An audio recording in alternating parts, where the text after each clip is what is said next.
함께 오늘 나눌 말씀 제목은요, 위선을 제거하는 믿음은 말씀이 진짜 능력이 되게 합니다.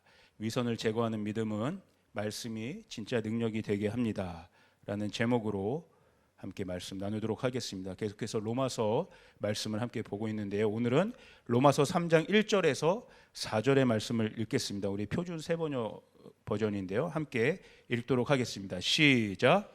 그러면 유대 사람의 특권은 무엇이고 헬레의 이로움은 무엇입니까? 모든 면에서 많이 있습니다. 첫째는 그들이 하나님의 말씀을 맡았다는 것입니다.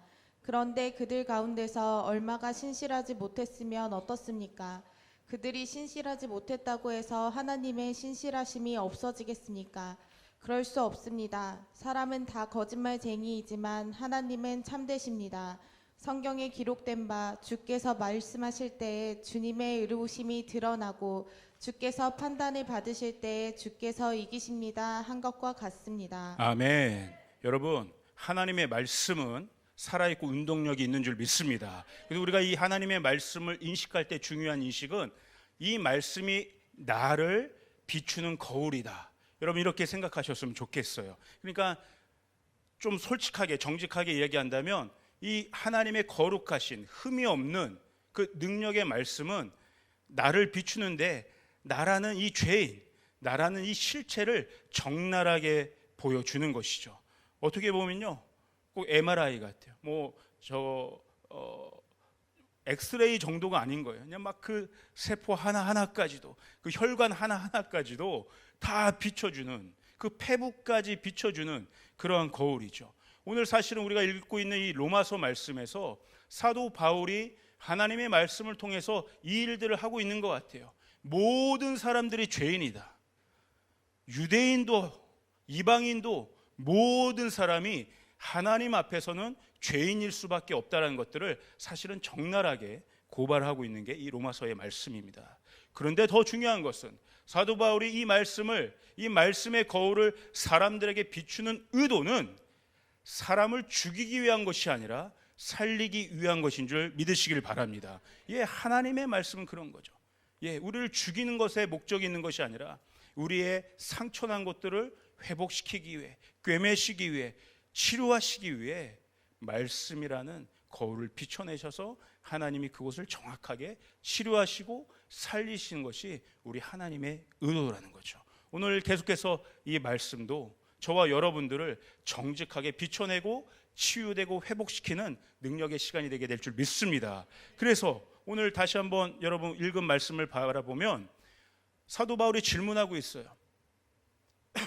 유대인이 유익한 것들이 있다는 거예요. 여기서 말하는 유대인을 어떻게 여러분 좀 정의하시면 좋겠냐면, 오늘 저희에게 적용할 때 민족적인 유대인 맞죠? 이것에 대한 인식이 우리 가운데 분명히 있어야 됩니다. 또 그러나 우리 가운데 또 적용할 때는 먼저 된 자라고 항상 사도 바울은 이야기하고 있죠. 항상 먼저는 유대인이요, 그 다음에는 헬라인으로다. 유대인은 먼저 된 자라는 거예요.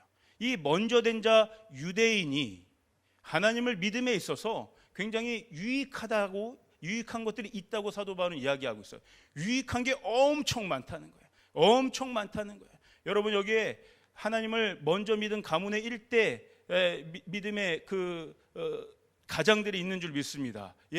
힘드시죠. 때로는 먼저 믿는 자에게 닥치는 어려움들이 있어요. 장애물들이 있어요. 그럼에도 불구하고 여러분의 가문에서 여러분이 혹시 아브라함처럼 먼저 믿는 자 되었다면 그 유익이 많다는 것들을 여러분 믿으시길 바랍니다. 아멘. 그 중에서도, 그 많은 유익들 중에서도 가장 큰 유익이 무엇인지 사도 바울은 이야기하고 있는데, 무엇이냐면 3장 2절에 그러죠. 첫째는, 우선적으로는 유대인들이 하나님의 말씀을 맡았다. 이게 유대인들에게 주어진 가장 큰 유익이라는 거예요. 복이라는 거예요. 여러분, 저는 여기서 이 맡았다라는 이 단어를 좀 주목해 보고 싶습니다. 이 맡았다는 이 피스티우라는 단어예요. 그런데 이 맡았다라는 것은 원래 더 정확한 의미는 신뢰한다라는 뜻이에요. 믿는다라는 뜻이에요. 충성한다라는 뜻이에요. 그러니까 다시 한번 이 말씀을 우리가 조금 잘 적용해 본다면, 유대인들에게는 어떠한 유익이 있어요? 하나님을 믿을 수 있는 특권이 주어졌다는 거예요. 하나님을 신뢰할 수 있는 특권이 주어졌다는 거예요. 하나님께 충성할 수 있는 그 특권이 먼저 유대인에게 주어졌다는 거예요. 예, 유대인에게 가장 큰 특권이죠. 질문을 그래서 제가 다시 한번 좀 바꿔보겠습니다. 그렇다면 하나님의 말씀을 맡을 수 있는 자가 누구인가? 하나님이 어떤 사람에게 당신의 그 어마어마한 능력에 위대하신 거룩한 말씀을 맡길 수 있는가? 하나님의 말씀에 확신을 거할 수 있는 자, 하나님의 말씀을 신뢰할 수 있는 자, 하나님의 말씀을 전적으로 믿고 따라갈 수 있는 자, 충성할 수 있는 자에게 하나님은 당신의 말씀을 맡기시는 것이죠. 여러분 동의하십니까? 아멘. 하나님은 그 믿음의 사람에게 하나님의 말씀을 의탁하시는 거예요. 여러분 마태복음 8장 13절에 한번 보세요. 이렇게 주님이 기록하고 계세요. 예수께서 백부장에게 이르시되 가라, 너의 믿은 대로. 이 믿은 대로가 피스티오, 똑같은 단어예요. 맡겼다라와 똑같은 단어예요. 예, 이 맡긴 자에게, 이 믿음을 가진 자에게 하나님이, 주님이 어떠한 말씀을 맡기세요? 될지어다. 이루어지는 성취의 말씀을 맡기시는 거예요. 예, 주님, 주님의 말씀을 내가 믿습니다. 내가 믿으면 주님이 된다고 하시는 것이 그대로 되게 될 줄 믿습니다. 아멘. 이게 믿는다는 뜻이에요. 누가복음 8장 50절에도 이렇게 나오죠. 예수께서 들으시고 이르시되 두려워하지 말고 믿기만 하라. 여기에 믿음도 똑같은, 맡기다와 똑같은 단어가 사용돼요. 예, 믿으면 어떠한 말씀이 맡겨져요? 너의 딸이 구원을 받게 될 것이다. 나의 말씀을 믿으면, 주님의 말씀을 믿는 자에게 딸의 구원이 이루어진다고 하는 그 치유와 회복의 그 일들이 일어나게 된다는 거예요. 그 말씀을 믿는 자에게 말씀이 맡겨진다는 거예요. 이게 너무나 여러분 중요한 하나님의 영적인 원리인 줄 믿습니다. 아멘. 믿는 자에게 말씀을 주신다.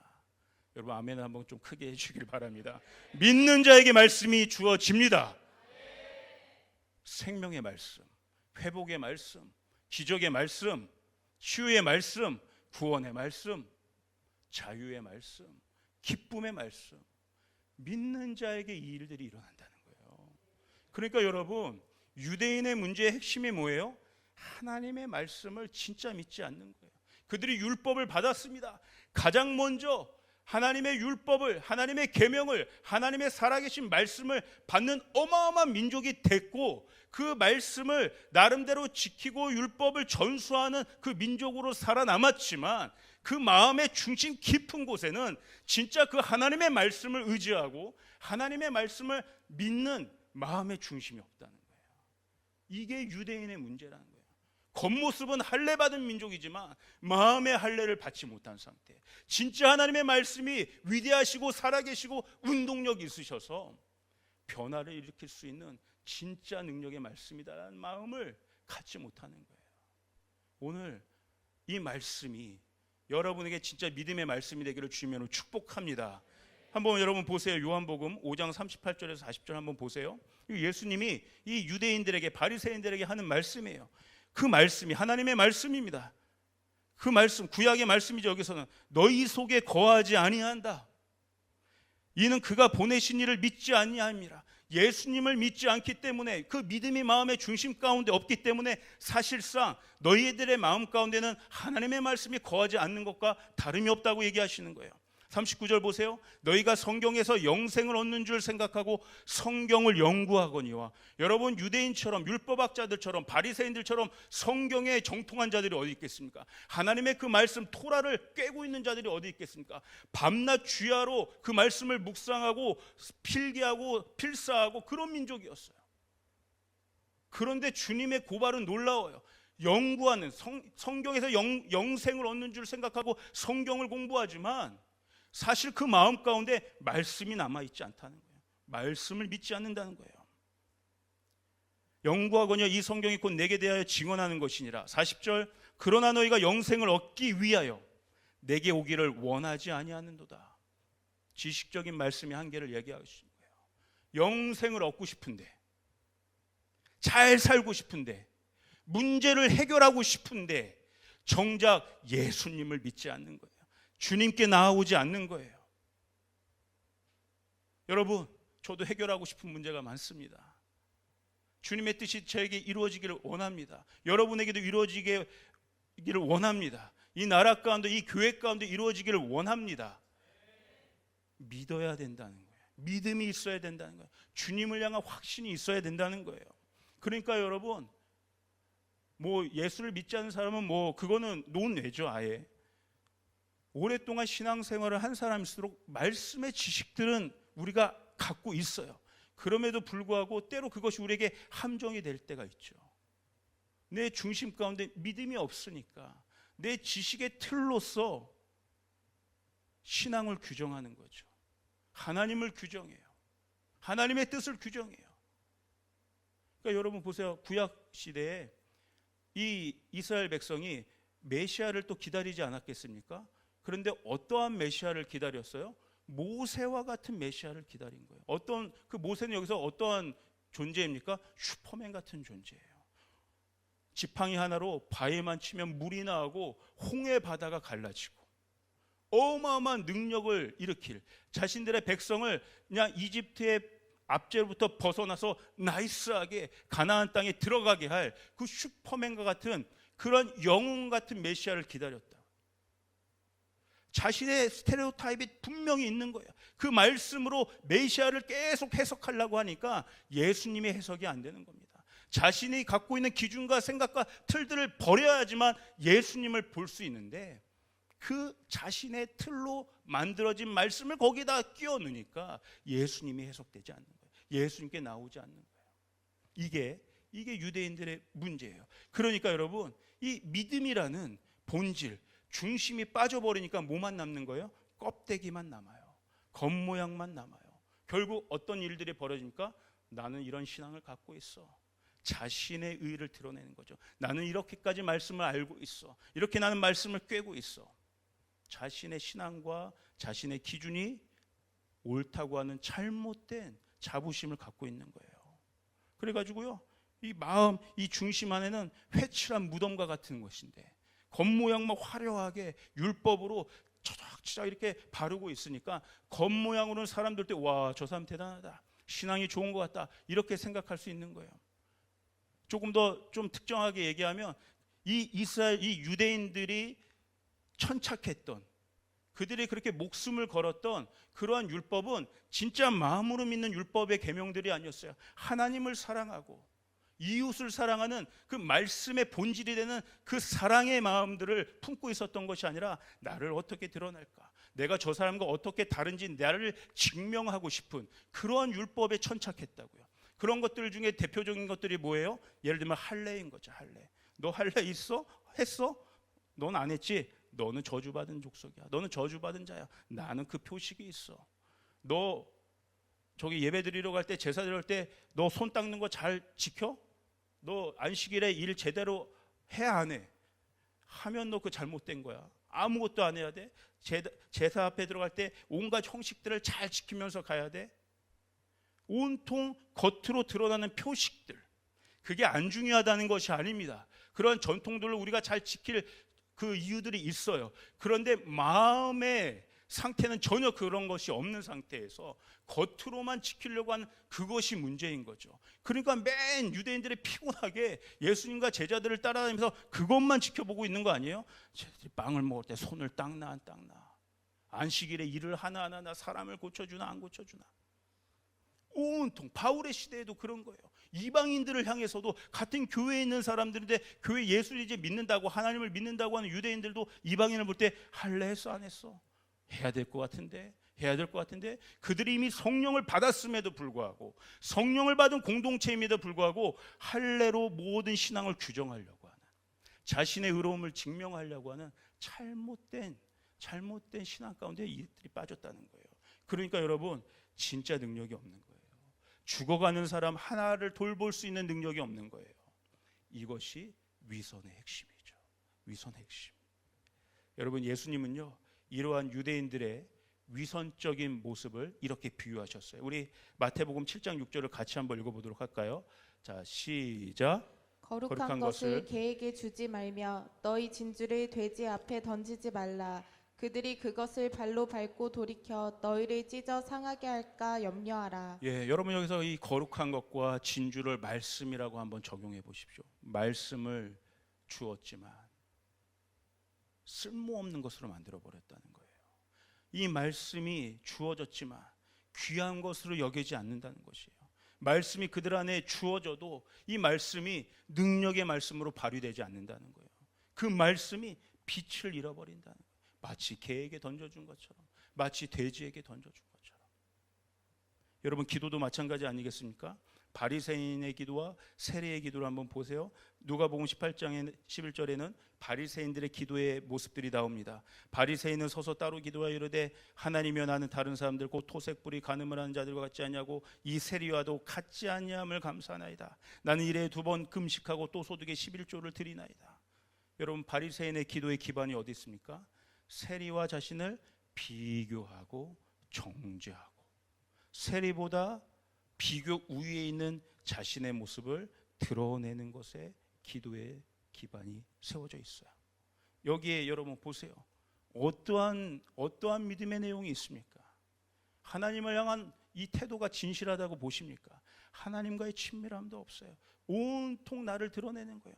겉모양만 드러내는 거예요. 금식도 여러분 귀한 일이죠. 대단한 일입니다. 11조 당연히 해야죠. 그런데 그것으로 나의 신앙을 규정하고 증명하고 내세우고 싶어하는 이 위선의 신앙이 이 바리새인 가운데 있다는 거예요. 이 기도라고 하는 어마어마한 영적인 공간 안에 하나님이 들어오실 자리가 조금도 없어요. 하나님이 들어오고 싶어도 들어올 여지가 없는 거예요. 지금 말씀은 안 읽었지만 세리의 기도는 어떻습니까? 주님, 제가 죄인입니다. 저는 무익한 사람입니다. 저는 죽을 수밖에 없는 존재입니다. 그냥 꿇어 엎드려서 자신의 죄인됨을 겸손하게 고백하는 그곳 가운데 하나님이 임하시는 거죠. 하나님이 들어올 자리가 생기는 것이죠. 여러분 사도 바울은요 이러한 위선의 신앙의 모습을 곁길로 빠져 있다라고 이야기하고 있어요. 다른 한쪽으로 치우쳐져 있다고 얘기하고 있어요. 제가 계속해서 로마서 말씀을 얘기하면서 하나님의 의 이것을 주제라고 얘기하고 있는데 하나님의 온전하신 상태, 하나님의 의로우신 상태에 빠져 있는 그 곁길의 상태, 그것을 사도 바울은 이야기하고 있습니다. 로마서 3장 10절에서 18절 한번 보세요, 여러분. 한번 이렇게 제가 읽어볼게요. 기록된 바 의인은 없나니 하나도 없으며 깨닫는 자도 없고 하나님을 찾는 자도 없고 다 치우쳐 곁길로 빠졌다는 거예요. 함께 무익하게 되고 쓸모가 없어졌게 됐다는 것입니다. 이게 위선의 상태예요. 선을 행하는 자는 하나 없나니 하나도 없도다. 그들의 목구멍은 열린 무덤이요. 목구멍을 열린 무덤이라고 했어요. 무덤의 입구라고 얘기하는 거예요. 그럼 무덤 자체는 뭡니까? 마음이죠. 마음의 중심으로 하나님을 믿는 그 진정한 믿음이 없기 때문에 이 마음 안에 있는 나의 온갖 더러운 죄성들, 하나님을 대항하는 나, 교만한 나, 쓴뿌리에 묶여있는 나, 원망과 불평과 자기 연민으로 가득한 나, 불안에 떠는 나, 비교와 경쟁으로 지쳐있는 나, 이것이 마음 안에 가득하니까 이 마음 안에 있는 것이 어떻게 해요? 열린 목구멍으로 나오기 시작하는 거예요. 그래서 한번 계속해 보세요. 그 혀로는 속임을 일삼고 그 입술에는 독사의 독이 있고 마음에 있는 것이 목구멍으로 나와서 하나님의 말씀이 나오지 않아요. 세상에 물든 내용이 나오는 것입니다. 혀가 거기에 잠식돼요. 입술에는 사람을 죽이는 독이 묻어 있게 되는 거죠. 어마어마한 파급력을 이야기하고 있어요. 마음에서 시작된 것이 목구멍으로 나와서 혀와 입술을 적시고 이것이 사람을 죽이는 무기가 된다는 거예요.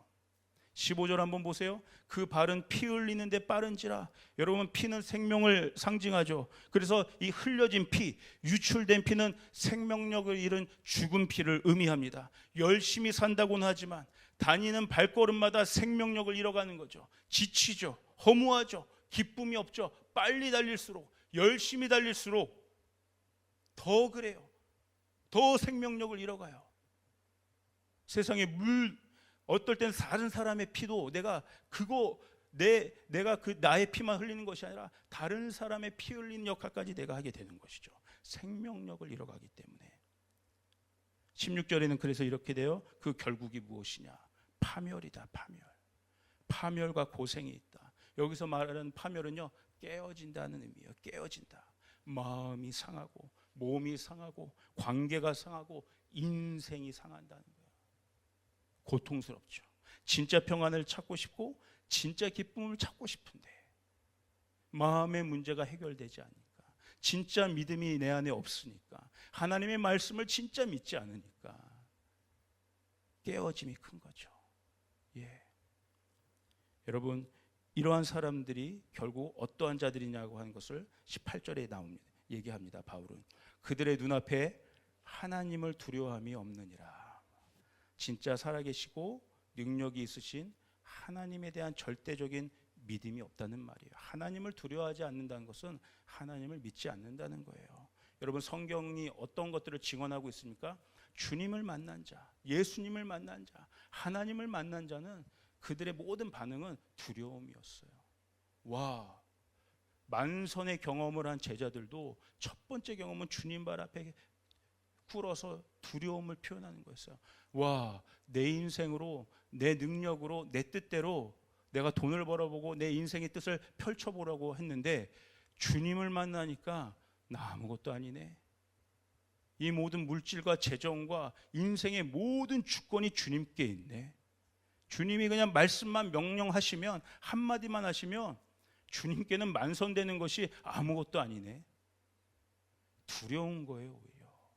그래서 그 주님 앞에 무릎을 꿇을 수밖에 없고 겸손하게 낮아져서 주님을 의지할 수밖에 없는 거예요. 주님을 신뢰할 수밖에 없는 거예요. 주님, 저는 아무것도 아닙니다. 제 힘으로 할 수 있는 게 아무것도 없습니다. 그러니 주님만 의지합니다. 주님만 신뢰합니다. 때로는 주님을 이해할 수 없지만 주님께 내 모든 것들을 걸기 원합니다. 나를 인도하여 주시옵소서. 예, 이게 주님을 경외하는 자의 고백이 되는 것이죠. 여러분, 오늘 저와 여러분의 삶 가운데 이 예수님이 오시게 해야 될 줄 믿습니다. 아멘. 왜 그러냐? 사도 바울은 로마서 3장 4절에서 계속 그렇게 이야기하고 있어요. 우리 이거를 한 목소리로 또 한번 읽어볼까요? 로마서 3장 4절 표준 세번역입니다. 시작. 그럴 수 없습니다. 사람은 다 거짓말쟁이이지만 하나님은 참되십니다. 성경에 기록된 바 주께서 말씀하실 때에 주님의 의로우심이 드러나고 주께서 판단을 받으실 때에 주께서 이기십니다 한 것과 같습니다. 아멘. 왜 우리가 예수님을 믿어야 되냐? 사람은 거짓말쟁이, 믿을 수가 없어요. 한계가 있어요. 예, 그렇죠? 그런데 하나님이 참되다고 얘기하는 거예요. 하나님만 영원하시다, 온전하시다. 그래서 주님이 말씀하실 때 주님의 의로우심이 드러난다. 우리 주님이 하나님의 능력 있는 말씀을 선포하시면 모든 잘못된 것들이 올바르게 바로 잡혀진다는 거예요. 곁길로 빠져있는 우리도 주님이 말씀하시면, 그래서 그 주님의 말씀을 붙잡으면 잘못된 방향으로 가는 우리도 하나님의 은혜로 말미암아 온전한 방향으로 바로 잡혀질 수 있다는 거예요. 우리나라도 잘못된 방향으로 가고 있다 할지라도 우리가 이 교회가 깨어 기도하며 주님의 말씀을 붙잡으면 하나님이 우리나라를 올바른 방향으로 인도하실 거라는 것이죠. 이것을 믿는 믿음이 저와 여러분 이 교회 가운데 있어야 될 줄 믿습니다. 다른 모든 사람들이 그 말씀이 진짜야? 그 말씀이 능력이 있어? 그거 너무 그냥 종교적인 말씀 아니야? 교회에서나 하는 이야기들 아니야? 라고 비난하고 판단하고 정죄한다 할지라도 오늘 이 아까 4절의 말씀 마지막 보세요. 주님이 판단을 받으실 때, 그 말씀이 판단받을 때, 비난받을 때, 그럼에도 불구하고 주께서 이기신다, 주께서 승리하신다. 이것이 저와 여러분이 가져야 될 궁극적인 믿음이 되어야 되는 것이죠. 예, 그렇습니다.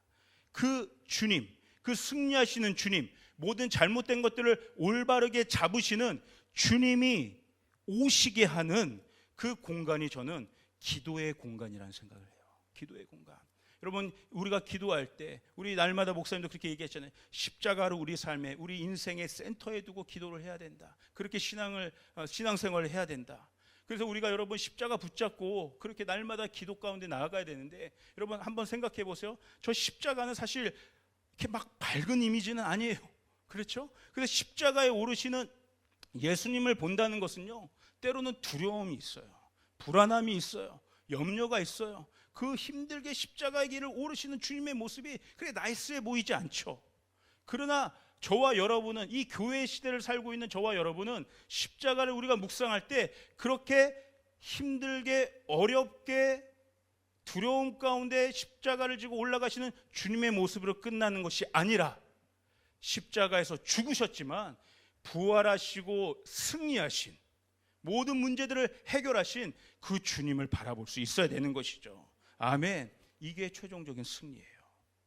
그러므로 여러분, 기도는요, 믿음으로 움직이고 있는 능력의 실제를 보게 합니다. 다시 한번 제가 얘기할게요. 기도는 믿음으로 움직이고 있는 능력의 실제를 보게 해요. 이게 무슨 말이냐? 지금 내가 기도 가운데 있어도 내가 나의 상황과 형편은 그대로인 것 같아요. 아무것도 달라져 있는 것 같지 않아요.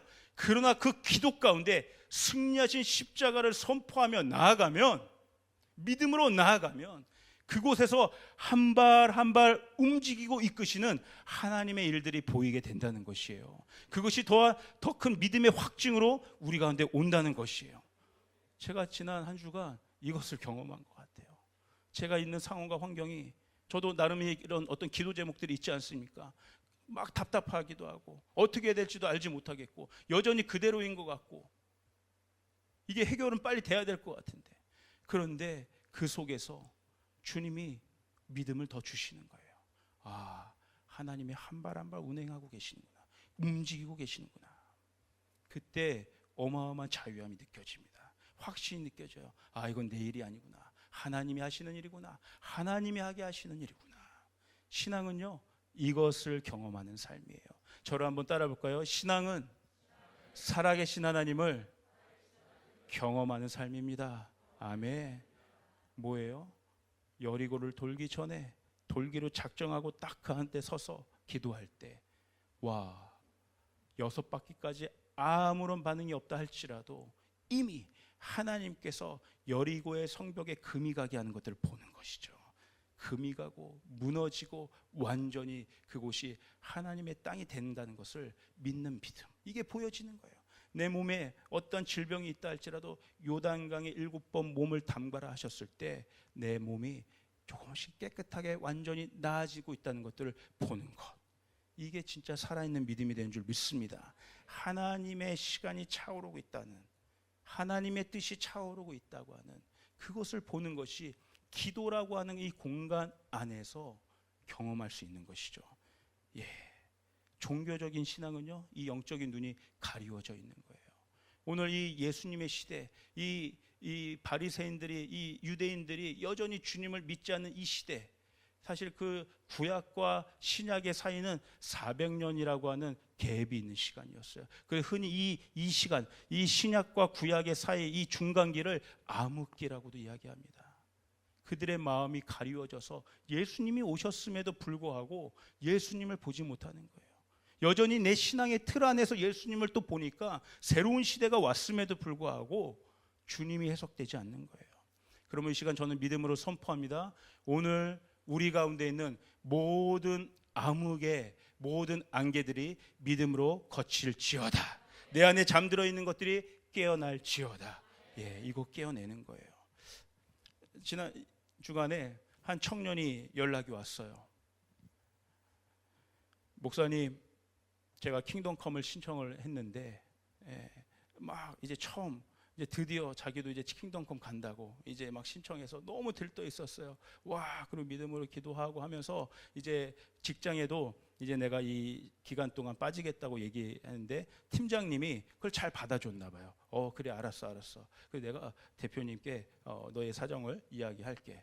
그랬더니 너무 신났어. 이미 이 친구는 이미 간 거나 다름없어요. 야, 이게 하나님이 길을 열어주다 벌써 막 간증이 나오기 시작하더라고요. 근데 연락이 왔어요. 완전히 힘이 쫙 풀이 죽어가지고 보니까 팀장이 대표님에게 얘기를 했는데 대표님이 반대했다는 거예요. 1월 달 바빠 죽겠는데 어딜 가냐, 지금 해야 될 새로운 발표들이 회사에 남아있는데 절대 안 돼. 그러니까 이 친구가, 이 청년이 포기하려고 한 거예요. 포기하려고. 아, 여기까지인가 보다. 근데 너무 마음이 아팠던 거죠. 너무 마음이 무거웠던 거죠. 막 자괴감마저도 일어난 거예요. 자신의 믿음에 대한 막 회의도 든 거예요. 그냥 중간에 이제 멈추는 그 상황을 저한테 얘기해 준 거예요. 여러분, 제가 뭐라고 이야기하겠습니까? 그래, 어쩔 수 없지 라고 얘기했겠습니까? 아니다. 왜 네가 결론을 내리려고 하는 거냐? 왜 네가 네 스스로 결론을 내리라고 하는 거냐? 믿음은 내가 결론을 내리는 것이 아니야. 믿음은 너 스스로가 결론을 내리는 것이 아니야. 단지 갈 수 있냐 없냐로 성공과 실패를 예단해서는 안 돼. 만약에 아직 한 달이나 남았는데 마지막 날에 하나님이 문을 열어주시면 어떻게 할 거야? 그러면 어떻게 할 거야? 7일째에 여리고가 무너지면 어떻게 할 거야? 7번 몸을 물에 담갔을 때 그때 나오면 어떻게 할 거야? 왜 내가 결정해서 멈추려고 하는 거냐? 행여 마지막까지 갔을 때 우리는 그 결과를 봐야 되겠지만 이 과정은 그 믿음을 바라보며 하나님이 하실 일들을 바라보며 가는 믿음의 여정이다. 믿음은 일회성이 아닌 것이죠. 여정인 거죠. 충성됨은 일회적 충성이 아닌 것이죠. 여정인 것이죠. 또 내가 오늘 지금 상황이 도저히 갈 수 없는 상황같이 보인다 할지라도 내 개인으로 가는 것이 아니라 이제 공동체로 가는 거지 않겠습니까? 이 공동체에서, 이 팀 안에서 나의 마음을 정직하게 나누고 기도를 요청하고, 그럼에도 불구하고 또 나도 똑같이 훈련을 받고 그 안에서 나도 단단해지는 것이죠. 우리 팀원들의 기도도 받는 것이죠. 또 나도 내 상황은 어렵지만 팀원들을 위해 중보할 수 있는 것이죠. 나의 그러한 모습을 보면서 사람들이 볼 수 있는 거예요. 아, 이렇게도 할 수 있는 거구나. 이런 상황에서도 믿음을 잃지 않을 수 있는 것이구나. 이러한 상황에서도 다른 길로도 나아갈 수 있는 것이구나. 가냐 안 가냐의 문제가 아니라 다른 길로도 나아갈 수 있는 것이구나. 좋은 선한 영향력들을 그 믿음의 여정을 통해서 이 공동체 가운데 일으킬 수도 있다는 것이죠. 믿음의 스토리를 만드는 여정이라는 거예요. 여러분, 제가 다시 한번 강조하여 말씀드립니다. 믿음은요, 내가 결론을 내리는 것이 아닙니다.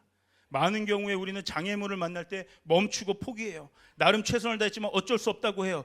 그러나 그것은 내가 결론을 내리는 일이 되는 것이죠. 믿음의 사람은 절대로 자신이 결론을 먼저 내리지 않습니다. 끝까지 갑니다. 우리에게는 예와 아멘의 선택만 있습니다. 그래서 믿음의 사람은 하나님을 두려워하는 것이죠. 두려워한다는 건 하나님을 경외한다는 것이고, 하나님을 살아계시고 전능하신 분, 나를 사랑하시고 나에게 가장 좋은 것을 주시는 분임을 믿는 것이 하나님을 두려워하는 것이에요. 그 사람은 하나님이 하실 일들을 믿고 기대하기 때문에 겸손하게 계속해서 포기하지 않고 그 기도의 공간으로 들어갈 수 있게 되는 거예요.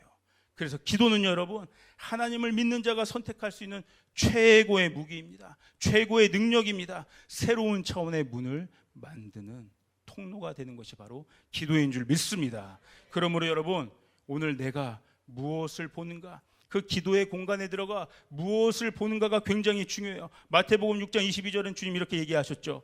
눈은 몸의 등불이니 그러므로 내 눈이 성하면 온몸이 밝을 것이요. 이 어려운 시대 속에서 여러분, 기도의 공간에 들어가 말씀에 집중하시길 바랍니다. 하나님의 말씀에 귀 기울이시길 바랍니다. 말씀으로 내 몸을 밝혀야, 그 말씀으로 내가 기도해야 하나님이 하시는 일을 보게 되는 것이죠. 말씀으로 여러분의 마음을 채우시길 바랍니다. 말씀으로 여러분의 생각을 채우시길 바랍니다. 열린 우리의 목구멍이 선한 것이 나올 수 있도록, 하나님의 믿음의 언어들이 나올 수 있도록, 하나님이 하실 일들이 믿음으로 선포될 수 있도록 여러분, 우리의 마음을, 우리의 생각을, 우리의 영을 하나님의 말씀으로 채우시기를 바랍니다. 아멘. 이제 말씀을 좀 정리하도록 하겠습니다. 우리 예배팀 나오셔도 좋겠습니다. 여러분, 이제 연말이지 않습니까? 이제 12월 달인데, 이 연말에 여러분, 우리 모든 조이풀 성도들이 유종의 미를 잘 거두시기를 축복합니다. 예, 정말 마무리가 중요하지 않습니까? 그래야 또 2025년 새로운 한 해를 또 잘 맞이할 수 있습니다. 이 유종의 미를 거둔다는 거 굉장히 중요한 일이죠. 제가 이 단어를 생각했을 때 예수님을 한번 떠올려 봤어요. 예수님에게 있어서 유종의 의미는 무엇이었을까? 예수님에게 유종의 의미는 무엇이었을까? 알다시피 예수님의 여러분 인생의 절정은 어디에서 이렇게 마무리됩니까? 십자가에서 마무리가 되죠. 그런데 또 그것으로 끝나는 것이 아니라 부활하셨습니다. 부활하시고 또 승천하시기 전까지 40일을 제자들과 함께 머물면서 끝까지 하나님 나라의 일들을 전하셨어요. 예. 가만히 생각해 보면 예수님의 이 인생은요, 당신의 뜻대로 하는 일이 하나도 없었어요. 오로지 하나님 아버지가 맡기신 말씀을 감당하는, 하나님이 하게 하시는 일들에 주님은 당신의 인생을 보내셨어요. 하나님이 하게 하시는 일들, 십자가에 죽으시고 부활하시고 제자들에게 나타나 끝까지 마지막까지 하나님의 일들을 전하시고 하나님 나라를 전하시고 제자들을 세우셨어요. 하나님이 하게 하시는 일을 했다는 거예요. 하나님의 말씀을 붙잡고 그 말씀대로 행했다는 거죠. 그랬을 때 어떤 일이 일어났어요? 그 다음에 문들이 열린 거예요. 하나님이 하게 하시는 일들을 했을 때 제자들이 세워지고 그 제자들로 하여금 교회가 탄생하게 되고 그 교회를 통해서 모든 열방 가운데 하나님 예수 그리스도의 그 복음이 전파되게 될 수 있었던 것이죠. 예수님 어떤 분이셨어요? 우리보다, 교회된 우리보다 먼저 앞에 오신 마지막 아담, 둘째 아담으로 먼저 오셨어요. 그 주님께 하나님의 새로운 말씀이 의탁된 거죠. 하나님의 말씀이 맡겨진 것이죠. 우리 주님이 그 하나님의 말씀을 믿고 신뢰하고 끝까지 따랐을 때 그 맡겨진 말씀이 능력이 되었습니다. 죽은 자들을 일으키고 부활하는 새로운 시대의 문들을 열어놓으셨습니다. 아멘. 그리고 제자들이 이 교회의 시대 속에서는 먼저 된 자들이 되었죠. 그 먼저 된 자들에게 주님의 말씀들이 또한 의탁되었어요. 그 제자들에게 주님의 말씀이 맡겨져서 그 말씀을 믿음으로 믿고 끝까지 하나님이 하게 하시는 일들을 감당해 내었을 때 오늘 모든 세계 열방 가운데 주님의 교회들이 세워지는 놀라운 일들이 일어나게 됐다는 것이죠. 저희가 그 혜택을 받은 자들 아니겠습니까? 말씀을 믿는 자, 그 말씀대로 행하기로 결단하는 자, 하나님이 나에게 행하시는 일들을 하는 자들, 그 자들에게 성령이 임하실 줄 믿습니다. 우리가 할 수 없지만 성령이 우리 가운데 오셔서 하나님이 당신이 뜻하신 것들을 우리를 통해서 이루게 하실 줄 믿습니다. 하나님이 하실 거예요. 하나님이 이루실 것입니다. 여러분 한번 여러분의 1년의 삶을 여러분 한번 좀 이렇게 돌이켜 보시길 바랍니다. 여러 가지 영역들이 있지 않겠어요? 여러분 재정의 영역을 한번 생각해 보세요. 1월 달에 영으로 시작했는데 지금 12월 돼서 100을 찍고 있는 분이 있다면 여러분 축복합니다. 여러분 부부의 관계에 있어서 위태위태한 1월로 시작했는데 오늘 12월에 좋은 부부의 관계가 맺어졌다면 여러분 축복합니다. 여러분 자녀의 점수가 0으로는 너무했죠. 한 60점으로 시작했다가 90점으로 됐다면 그거 축복합니다. 그러나 제가 여러분에게 드리고 싶은 말은 우리의 수준은 이 정도에서 끝나면 안 된다는 것이죠. 단지 재정의 그래프가 올라갔냐 내려갔느냐가 중요한 것이 아니라 내 재정의 그래프 안에, 내 재정 안에 하나님의 말씀이 묻혀져 있느냐, 하나님의 말씀이 심겨져 있느냐, 이 재정을 통해서 하나님이 내게 하시는 일들을 내가 해오고 있었는가, 내가 자녀를 열심히 양육하고 교육하고 좋은 길로 인도하려고 했는데 그 교육 안에 하나님의 말씀이 묻혀져 있는가, 하나님이 우리 자녀를 통해 하게 하시는 일대로 내가 그렇게 우리 자녀들을 인도했는가, 우리 기업이 그런가, 우리의 사업이 그런가, 나의 공동체가 그런가, 내가 하고 싶은 일을 한 것인지, 주님이 나에게 맡기셔서 하나님이 나에게 하게 하신 일들을 내가 했는지, 이것이 점검되어야 되는 시간이 되어야 될 줄 믿습니다. 하나님이 하게 하신다면 그 다음 차원에 더 큰 복의 문을 열게 하실 줄 믿습니다. 여러분의 재정 가운데 하나님의 말씀이 맡겨져 있다면 놀라운 하나님의 역사들이 일어나게 될 거예요. 그 안에 하나님의 능력이 나타나게 될 거예요. 여러분 믿음으로 이 말씀을 취하시길 바랍니다. 말씀에 해답이 있습니다. 우리의 살 길이 있습니다. 우리의 생명과 소망이 있습니다. 그리고 이것이 진짜임을 날마다 선포하시길 바랍니다. 우리 가정에 부흥이 있을 것입니다. 우리 자녀들에게 부흥이 있을 것입니다. 우리의 일터에 부흥이 있을 것입니다. 우리의 재정에 부흥이 있을 것이고 우리의 사업과 우리의 공동체 가운데 한국교회와 대한민국 안에 부흥이 있게 될 줄 믿습니다. 이제 여기 있는 이 말씀을 들은 저와 여러분들이 먼저 된 자들임을 믿으시길 바랍니다. 이 먼저 됨의 축복을 붙잡으시길 바랍니다. 놓아주지 마시길 바랍니다. 싼값에 허무하게 이 먼저 된 축복을 여러분 파시지 말길 바랍니다. 하나님의 말씀을 먼저 붙잡고 말씀의 모든 믿음을 다 바쳐서 주님이 하게 하시는 그 일들 감당하며 여러분 진짜 제자된 축복된 영광된 인생을 살아가실 수 있도록 여러분 그렇게 여러분을 축복합니다. 아멘. 아멘. 우리 주님께 영광의 박수를 드리도록 하겠습니다.